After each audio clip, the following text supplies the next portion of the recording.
Depuis le 1er janvier 2026, la République démocratique du Congo est membre non permanent du Conseil de sécurité. Un retour significatif après plus de 30 ans d'absence dans cet organe central de l'ONU. Le pays avait précédemment siégé à ce même poste au début des années 80, 83, 90 et 91. L'élection de la RDC comme membre non permanent avait eu lieu le 3 juin 2025 à New York lors de la 79e session de l'Assemblée générale de l'ONU. Kinshasa rejoint ainsi le groupe dit A3 qui regroupe les 3 membres africains non permanents au Conseil. 2025 a vu se confirmer une réalité désormais incontestable. La voix de la République démocratique du Congo compte à nouveau dans le concert des nations.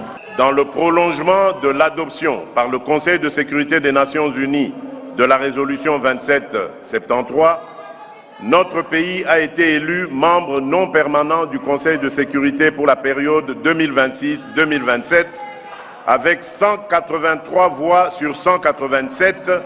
Aux côtés de Kinshasa, 4 autres pays ont été élus pour le mandat 2026-2027, le Bahreïn, la Colombie, la Lettonie et le Libéria.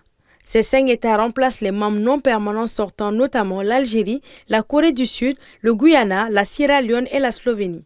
Bien avant l'entrée en fonction de la RDC, le Conseil de sécurité de l'ONU a voté à l'unanimité pour le prolongement d'1 an de sa force de maintien de la paix dans le pays MONUSCO jusqu'au 20 décembre 2026 avec 11 500 casques bleus sur place.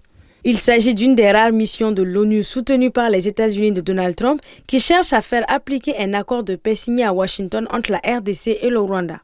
Alors que des conflits persistent malgré toutes les négociations dans l'est de la RDC où Kinshasa a accusé l'armée rwandaise d'y avoir tué plus de 1500 civils depuis décembre, ce siège offre à Kinshasa une plateforme pour plaider en faveur de solutions durables et renforcer le rôle de l'Afrique dans la gouvernance mondiale.